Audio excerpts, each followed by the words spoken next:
brought up by my grandfather and my auntie and uncles in Bossiju. The rest were in Belvedere. So every so often we'll kill a pig, or we'll throw down a sheep or something like that. Okay, can you tell me your name? My name is Irwin Sylvester What are you also known as? Johnson, also soca master. Okay. So, growing up in Carriacou, so where in Carriacou were you born? Well, I was actually born in Trinidad. Okay. Yeah, born in Trinidad, and my mom got us to Carriacou when I was 3 years of age, and then I got to Carriacou. My mom left me there with my grandfather in Bossiju, while she took the rest of the kids to Belvedere to get some help from my grandmother, Emily Dixon. So she helped mommy with Steve, was Yeoman, we know him, yeah. People who know us or knew us, we know him as Yeoman. Yeoman or Steve, Yvonne, myself, I'm the third, and then there was Decky or Charlie, she's the fourth, yeah. And we, as I said, while I was in Bossaju, they're being kept and and brought up by my grandfather and my auntie and uncles in Bossaju. The rest were in Belvedere. So I actually started schooling in in town school. They call Hillsborough School. When I was about 5 years of age, I started schooling there. And then thereafter, I found myself back up where I should belong, where I belong. That is at my mother's house in Belvedere. Actually, a lot of people think it's Belvedere, It's it's Meldrum, isn't it? It's Meldrum. Yeah, it's Meldrum. So and I'm very proud to tell people that I'm from Meldrum, and you'll be amazed how few people in Carriacou, even around Belvedere area, knew that that area was called Meldrum. They knew there was a Meldrum, but we used to think Meldrum was where the cemetery used to be up the hill, going towards Dover.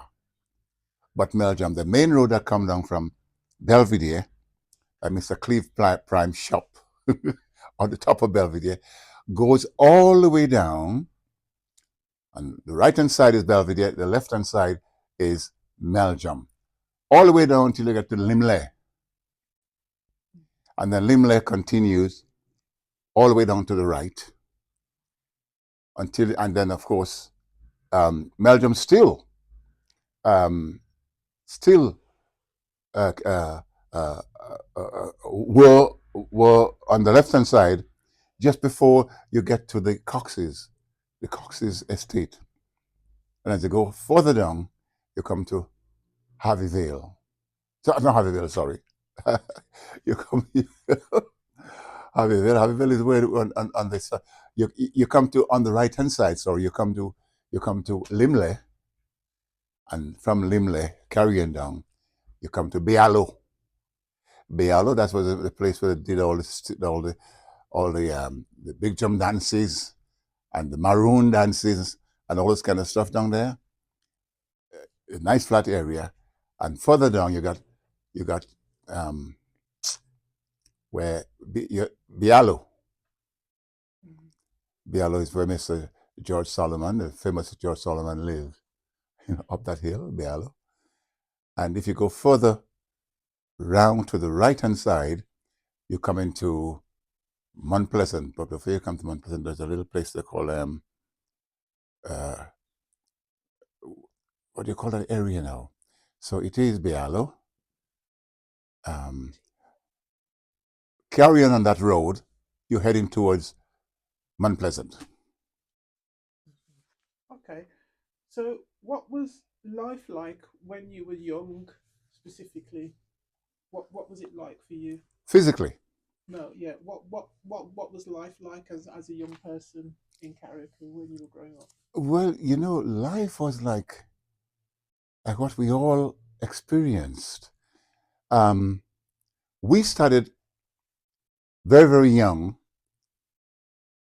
working on the farm, gardens and stuff like that.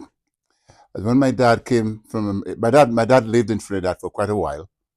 And then from there, he went straight to America, spent some years in America, and came back to Carriacou when I was about the age of about 9 years of age.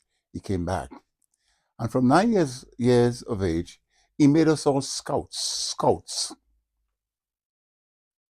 And he wanted us all to be like farmers, learn to work the land and get good produce off the land. And I think all the people in that area, they all did that. It's as if to say that was the trend, that was the norm for the parents to they go abroad and work. When they come back, they get the children to farm the land. So then you used to have to do that and then go to school in the morning, come back in the evening and do a little more again and stuff like that. So that's what it was. And then we had the livestock as well, because we everybody had livestock. They would have maybe 2 or 3 cows, right? They would have maybe half a dozen sheep and another half a dozen goats. Then you had the chickens around the house. There is always the chicken coops. You had the chickens, you had the pigs, and we had all these so-called animals that we use for food as well. So every so often we'll kill a pig, or we'll throw down a sheep or something like that. and then we will have we used to have a man in the village there who used to do all the killing of the animals. And once you see you kill one of these beasts, it goes around the village. So everybody around the village got a bit of that. So it was shared amongst the community, and vice versa. When they slaughter any beast, they would again give us all, come around and give us all, or we'll go to the place where they're doing the butchering, and we'll all get our share to take back down for mommy and the family. So, leaving the island now. So, tell me about when did you leave Carriacou? Okay, I left Carriacou when I was 17. I just finished doing my school leaving exam, and Daddy sent for us. Daddy came to the country then, because Daddy came here since 1955, just after the hurricane. Daddy came, and he took up my big brother first. Steve is the first one who went to England.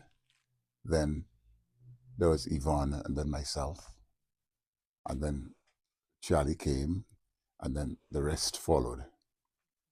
Yeah, So, why did you decide to come to the UK? I had no choice. Your parents. Yeah, but my dad used just to say, boy. But at one time he didn't. You couldn't. Nobody couldn't tell him anything about England, coming to England, right? Even though he respects the history of England, history, Churchill, and all the war people. My dad was that kind of person. But he went to America after he left Trinidad, and somehow he got taste for America. But when the contract finished that he was on in America, he came back home, and that's when he started to, because he had all this land and so on. He wanted to make us all like farmers and cowboys and donkey boys, and, and stuff like that. But yeah, yeah. So what was the question again? Why did you decide to come to the UK? Okay. So when Daddy decided to come here, and he was persuaded very, very, very, very, very often his friends and them were saying, "Still, you got to go to UK, you got to go to England, you got to go to England," and they persuaded him, and then he decided to come. And when he come, as I said, Steve, after about less than 2 years in England, he sent for Steve. Then after Steve, Yvonne, and then myself. You know, that's the way he did it. Um, and then eventually, all the rest of the children came up just after Mommy came. Yeah. So yeah. When I came, the truth is, I had no.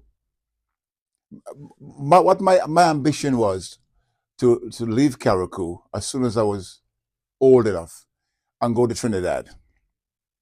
My mom always said to us, "Hey, as soon as you all get of age, yeah, go to your country." That's what Mom used to say to us, me and Steve. So the truth is, we had that in our minds, and I would have ended up in Trinidad as a lot of the other fellows who were born in Trinidad and came to Carriacou, the parents, and they grew up and they all went to Trinidad. I was gonna end up in Trinidad, same way. Um, but it just so happened that Daddy got in there before we did and got us to England, and life really started in earnest when we came to England. So, talking about your early life in Birmingham, so tell me, what was Birmingham like when you first arrived? Right, Birmingham was a cold and dreary place. There was smoke everywhere. Look at the houses, and all the houses had chimneys, and they were all burning coal. So there was smoking. There was smoking all the, and that was a bit strange to me. But when I found out why, it was fire they were lighting inside, and the smoke had to be dispersed. So that there was something that, and then of course, because they're burning coal, there's always a smell in the area. Because if you have 2 or 3 thousand people in an area and they're all burning coals, you'll smell the residue from the coal and the smoke and stuff like that. So I said that was a bit strange. Um, Birmingham, Birmingham was for me a place that people from the Caribbean come to and work and make money. That was it. Eh? They came here, they work, make money for the family over there. But before I got a job, in fact, before I got a job, I went to the I went to the Ministry of something in West Bromwich it was, and I went I went to enroll for college, West Bromwich Technical College, and at the same time I got a job in West Bromwich at West Bromwich Spring Company. So I went to college for about 4 years until I got my City and Guilds. And what did I do? I did motor vehicle mechanic, right? Technology and science, right? So that that got me really thinking about a future then, you know, and until until I got myself involved into music while we were doing that, into music, and then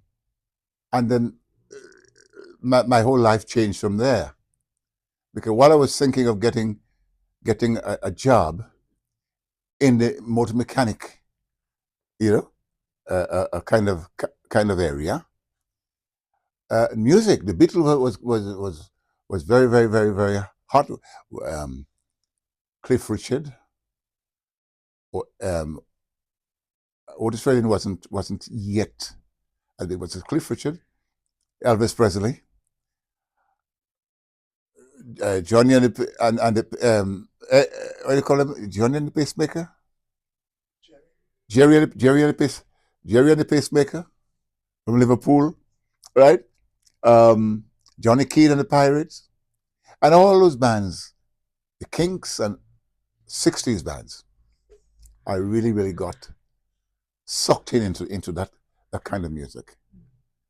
And well, the rest turned out, it turned out that we actually joined bands and started playing music. I got playing drums, and my brother was playing guitar. My other brother, he played guitar. And some of the boys who came up here at the same time as I did from Grenada and other places, we all joined and formed a musical band so we can enjoy ourselves, yes. So were there many people from Carriacou here?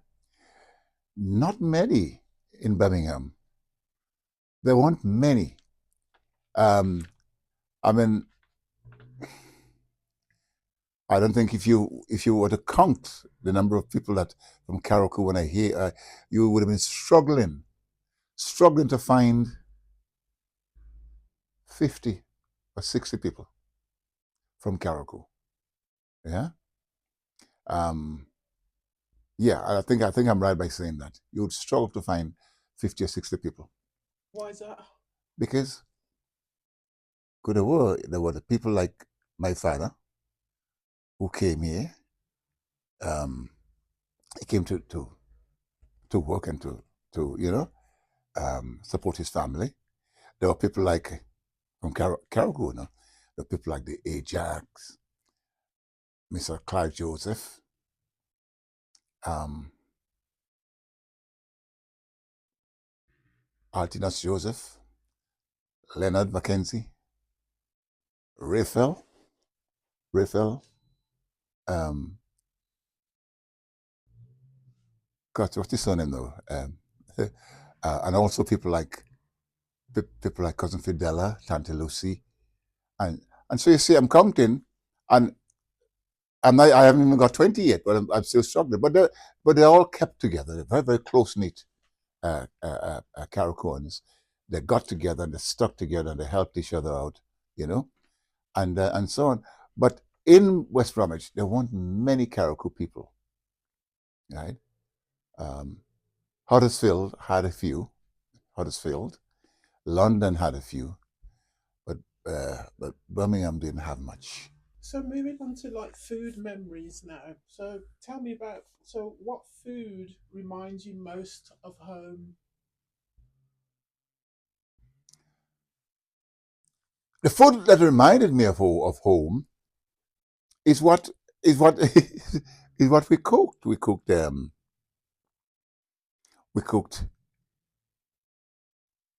we cook rice. Rice is like a staple diet for all West Indian people. A lot of rice and chicken. We'd eat rice and chicken. On a Saturday afternoon or Saturday evening, we'll cook soup. Um, Occasionally, we cook what we call some dumpling. You couldn't get peas like we're getting now, and the Caribbean food that we're getting now. We couldn't get those. So we got and cooked the nearest that we could to Carriacou foods in order to to do that kind of cooking. Um, so it was a struggle there, yes, for Carriacou food, right? Um, in fact, we even did the odd pot of cuckoo, you know, but you couldn't find okra. Oh, you couldn't find the okras like so. You cook it with other meat and so on because okras weren't was very scarce because by that time the Asian who were the first people to start bringing in Caribbean foods in, they didn't even get developed properly yet, right?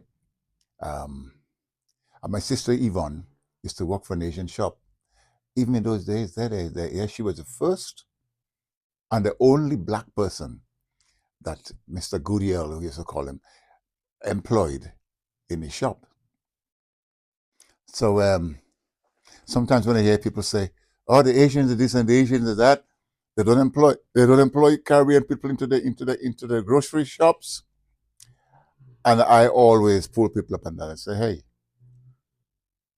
I can tell you that my sister worked every Saturday, right?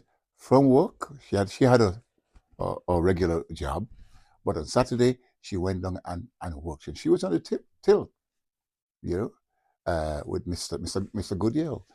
And she worked there for quite some time. Um, mhm, mhm. And again, they did the closest thing that you'll get to Caribbean foods. Closest, not really, but they used to get some green bananas.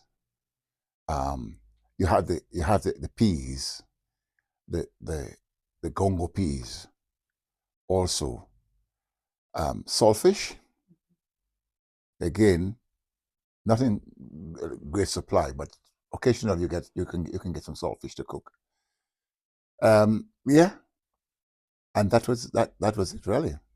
So, what food most reminds you of Carriacou, though? What is the particular vegetable or meat or veg? What dish reminds you of home when you think about one dish? Dumpling and peas. Dumpling and peas soup. That was something that we liked a lot. Provisions, right? Like potatoes, sweet potatoes, yam, um, and chicken. We didn't even get fish really. You saw fish, but we didn't get fish like how we seeing fish around now, right? Very very rare. We had fish. Why is that? Even though you're an island Well, nation, well, imagine the fish that you were going to get. You'll have to go to the fishmonger, and again the fishmongers they weren't as efficient as they are now. You know, so it wasn't in plentiful supply. Fish was not in plentiful supply. The kind of fish that we would cook for our Caracou foods. Um, but rice and peas was always something that was there, right, for Caracou people. When Sunday comes, it's rice and peas and chicken.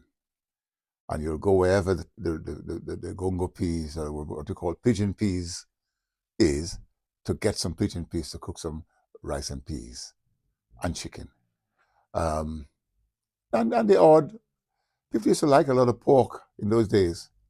And when we came to this country and we saw how the, how the pork was looking nice with a big thick skin, because everybody used to like the pork skin, when you cook that at that time. So, but mainly I'd say mainly chicken, rice and peas and chicken. Mhm. so moving on to like culture and community. So, do people from Carriacou still meet up here in Birmingham? Occasionally, occasionally they do because they have the All Fours and the Domino clubs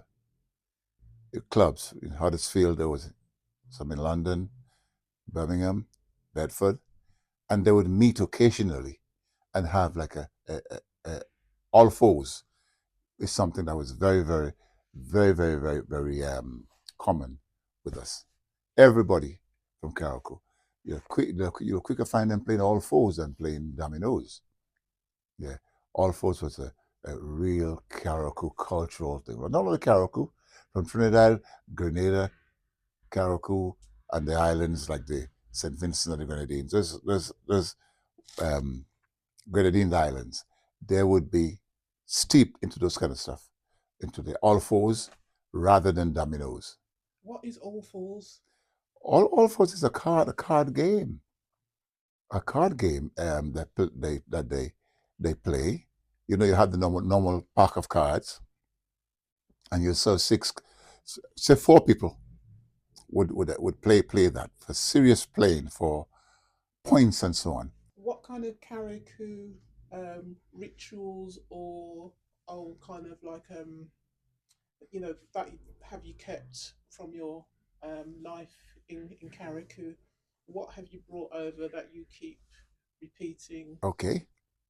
Well, we keep the the carnival, Mhm. and we also keep the Christmas the Christmas serenading. So carnival, Christmas, Um, those were the two most important ones as well, right? Carnival is a must. Christmas is a must, or the Christmas serenading, the bands and you're serenading Christmas glad tidings to all mankind and all this kind of stuff like that. And we also keep keep the tradition of saying a speech after every sound that is played. Um, I don't. A lot of people are not familiar with the speeches unless you're from Carriacou. And you know what a speech is? For example, you have a group of boys. Let me say 5, 6 of you, and everybody can play something, either a guitar, a banjo, a marac, just to keep a little rhythm. And it'll always start about the first week in November when we go to the homes, different homes, and serenade and give them what we call a parang for Christmas. They got parang in Trinidad. Well, Trinidad is the home of parang, no doubt about that. I don't think they do it as much in Grenada as they do in Carriacou, but Carriacou really and truly kept that cultural thing for Christmas. Huddersfield does it as well in a big way. So you play music, and then after what you do, at the end of every song, somebody would you have a spokesman, right? A spokesman would do a toaster would say a little speech after every song. So I'll give you a quick example. You might be in your home around Christmas time, and you don't know anybody's coming to your house, but the band would decide, okay, we're going to go to give a little parang to Soca Master. So they come out in the nighttime when we are perhaps even asleep, and they'll start this little music, little kind of a calypso rhythm, right, with a little bit of Christmas flavor in it, and then only for a very short time. It might go on just for like about a minute, and then you stop. So the band leader or the spokesman, he would give a little signal to stop. You stop, and then the spokesman comes in, the toaster. They'll go something like, good evening to the mistress and master, or good night, whatever time it is. So you say, good evening to the mistress and master who dwells in such a grand and beautiful residence. Mistress and master, we will not give you time or chance to ask what band we are, for we are the merrymakers from West Bromwich, bringing glad tidings to you and all mankind. And the toastman said, music. And they start another piece of, calypso Christmassy flavored rhythm. Play one, again, only for about a minute or two, the rhythm. The man blows his whistle, stops, another speech. The toaster might say, mistress and master, my band is standing under the heading of BCQ. When using these 3 letters BCQ, we do not mean anything to offend you. We simply mean B for behavior, C for credit, and Q for quality. right. Then the music starts again, And by that time, the house owner would either get up, get a couple of bottles of wine or whatever, because you're about to serve us something to drink. We drink, and then we get a little drink, and then we play one more music, and we say a speech. And so mistress and master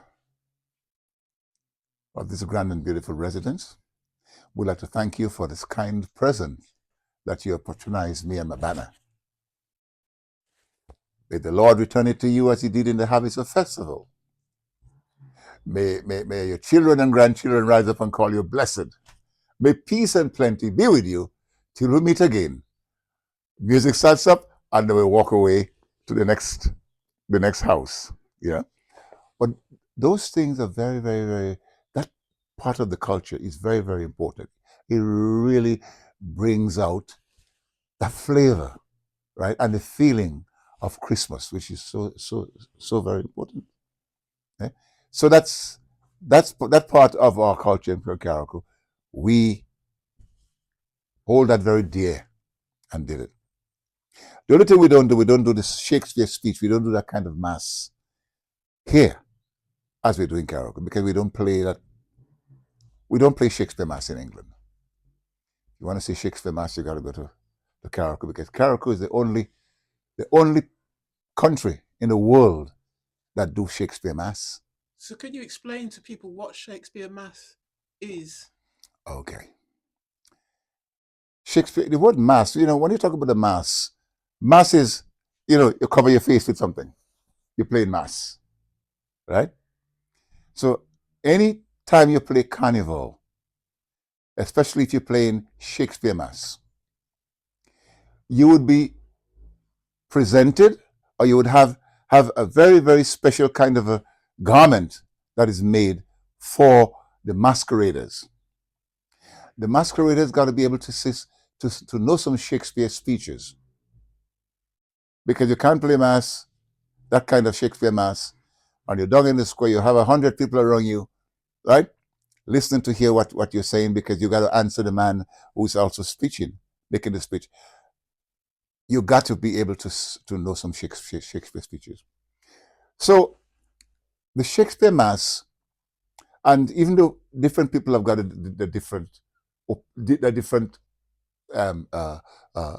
concept of the thing as to where it came from, but what is believed by a lot of people is that the Shakespeare Mass is an imitation of our slave masters. The white people in those days, but the way they used to dress up in this kind of a garment, they used to have like a garment on them rather than shirt and trousers, right? And these men, especially the slave masters, where they live in these wonderful big houses, and the people who they associate with are people, they are all noblemen, I call them, right? So what they do is that they try to imitate their slave masters, the way they used to dress and the way they used to talk. But because they talk the English, the way the Englishman talk, right? Caracou and now see that as a kind of a Shakespearean, and when you read Shakespeare and you listen to the words that they use, right? It is very Englishy. So, and again, Shakespeare, all the plays that Shakespeare wrote about Mark Antony and all them great, fictitious characters, it was all about power, right? It was all about power and honor. Very, very important. So the masqueraders, when preparing for a Shakespeare Mass, as I said, you gotta have a few Shakespeare speech. Can I give you an example of one of them? Yeah, just Okay. quick one. Yeah. Okay, quick one. I could be easily moved if I were like you. If I should pray to move, it's only prayers to move me. For I am constant as the northern star, whose true fixed and resting qualities. There is no fellow in this firmament. The skies are all painted with the numbered sparks, and there is fire in every one that shine. Yet in this number I do know but one, invisible holding his rank, unshake of motion, and that I am he. So let me a little to show it even, just that I am constant, you should be banished, then constantly remain to keep it so. So That's what speech I would give to the other guy, letting him know how solid I am and how powerful I am, and so I should be honored like this great king, whatever. He might come back with a speech, right? Um, might come back with a. Sometimes the speech doesn't even have to answer, right? But they just do a Shakespeare, right? Come, Antonia and young Octavia, come. Come and revenge yourselves alone on Cassius. For Cassius is the weary of this world, hated by one he loved, brave by his brother, checked like a bungman. All this false observes is set in a notebook. But I should wipe the spirit from my eyes. Here is my dagger, and here is my naked breast. Within a heart dearer than precious mines, richer than gold. If thou beest a Roman, take it forth. Right? So, so, so that's another answer. The guy, some guys do very long speeches, yeah, and it's it's a kind of a feeling, when you're playing mass, you know, it's very, very, very, very touching, especially for the mass man who plays and learn the speech and you know trying to maintain the machoism, because it's all about it's a macho kind of an image you got to put out there all the while, and the garments that they make for them, the boots. I see some people right now in Carriacou they're playing Shakespeare Mass with trainers. Bad and wrong, that is. You cannot have people who are playing this mighty king, this mighty nobleman, this mighty God, wearing trainers. You have to wear boots, solid leather boots. Right? And when you walk and you tramp, you hit the floor or the ground, you should hear uh, the floor or the ground rattle. But that's one of the things I noticed there, that some of them, not all of them, but some of them are playing with trainers and so on, and that's the only thing I don't like too much. Okay, so that's that is Shakespeare, some of Shakespeare Mass. But remember, at the end of the day, why are we speeching? Why am I speeching? Yes, there is a prize at the end, right? What is the prize? We have got to be fighting or speeching for something. And what the speech for? What I hope to get at the very end. There are 3 honors, if you like, in Shakespeare Mass. You're playing for the honor of kingship. And kingship is judged by, I think it has to do with the size of the man, the size of the man, rather than speech. The next one is peacemaker. They go for peacemaker as well. Peacemaker is the real speechman, right? Peacemaker. So it's king, peacemaker, and the lowest one is what they call peo. These are guys who just come and they say the speech that has no meaning, but they just come to play and they play. Yeah. But the real honors, really, the highest one is not king, but peacemaker. And those fellas are, even though they're not as big as the big bad men, that's where the real honor is, speech. And they're judged by the crowd as well. They would give you a big round of applause, if they see you speeching. Your speech has got sense, and you're delivering your delivery as well. Very important. Whereas king is only for the big men. They just say a short speech and then they play the sword. Well, instead of using sword, we use a piece of wood, or some right now they're using bull pistol, but we know it as using a piece of wood, and it has to be because when you are playing for that and you begin to fight, not a real fight, but a stick fight. It's like watching a sword fight, right? But in the Shakespeare Mass in Carriacou, they use wood because they want to knock that glass. You got three glasses on a black heart there. You got to knock that off, or hit them on the head. But they're protected because the head are made of the protection on there are made like they call them cutters. Like if you can imagine rolling a towel until they come like a thick rope, and you make a little circle with it, and you tie it, place one here, and then you have to place another one on top of that for more protection. So that if a blow, if you miss and you didn't break that blow for your head, that will protect you. Yeah. So yes, those are some of the things that goes with Shakespeare Mass Okay. So, on reflection now, what do you miss most about the island? of Carriacou. Mhm.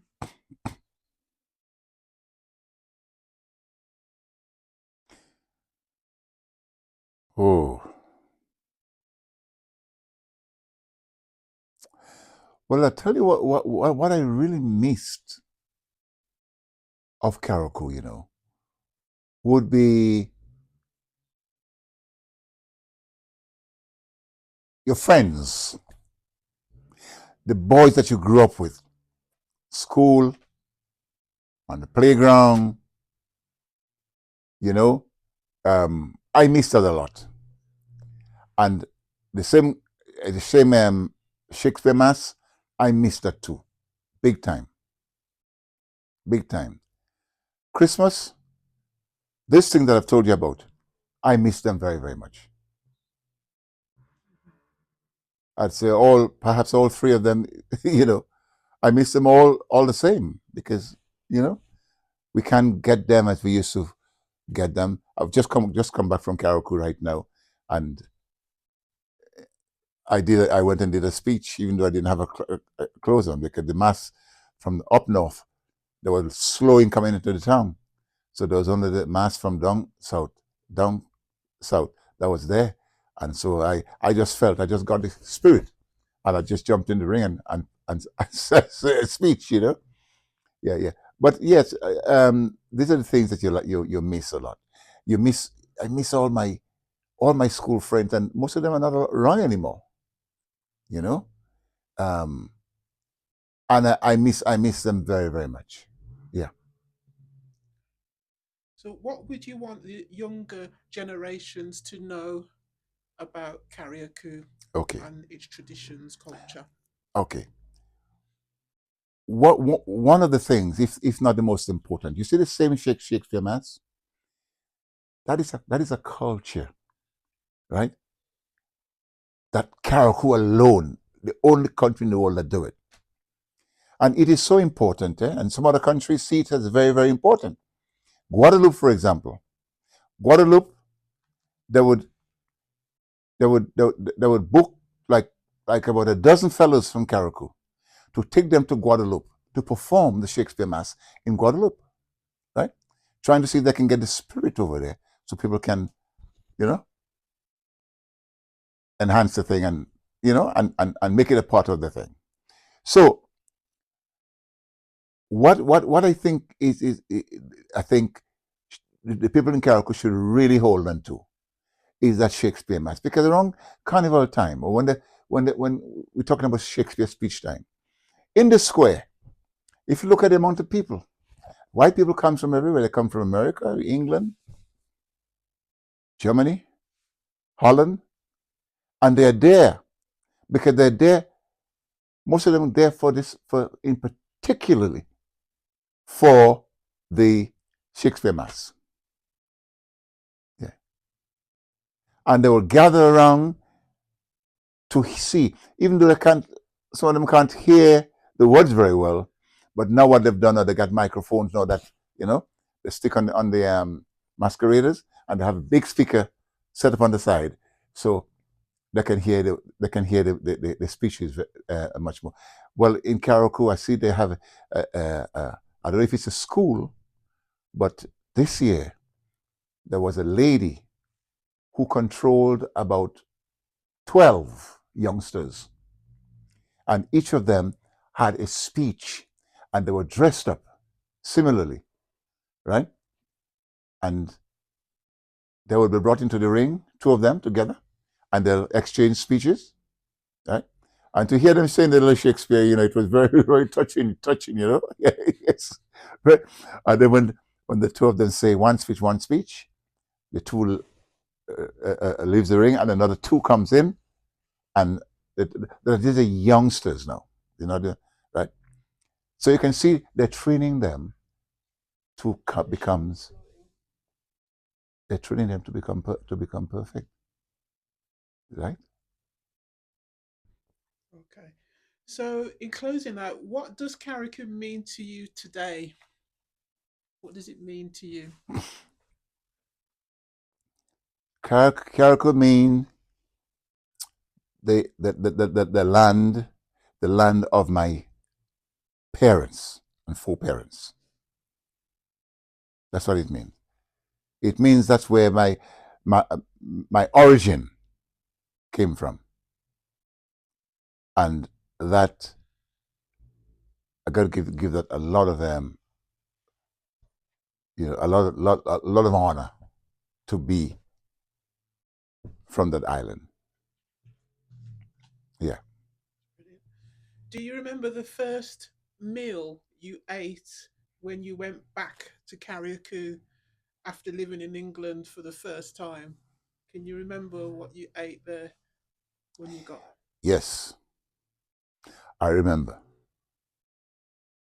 I remember.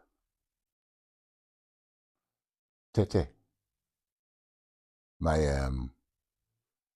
mother-in-law, she cooked dumpling and pigeon peas, and the dumpling was made with corn in it, with salt beef in in the peas, and that was something else. Even though you tasted some of that like here in England, but it wasn't the real thing. But the real thing was when my mother-in-law made it for me, and a big bowl as well. Yes, yes, I really enjoyed that. So that was my first meal, and then the second one, I think, was the next day. We had Jack's. Jacks? Yeah, Jack's fried Jacks and fried wasn't fry bakes. I think it was fried Jacks, roast bakes, and cocoa tea, cocoa tea in the morning. That is really real Carriacouan stuff. Yes. Okay. And the last question. So, what was the hardest thing about leaving Carriacou?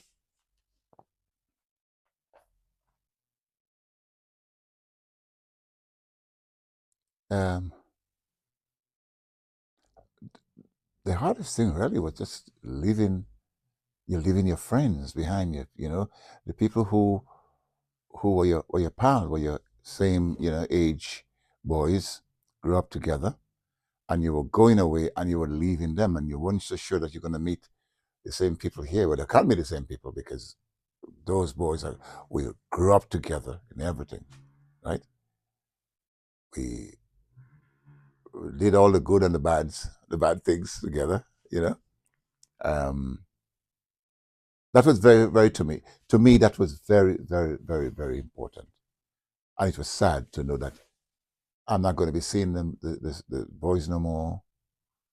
Um, yeah, so that did hit me. Mhm, That did hit me. mhm. Well, Uncle, thank you so much for telling us your stories, your history. Really appreciate it. Thank you. You're very welcome.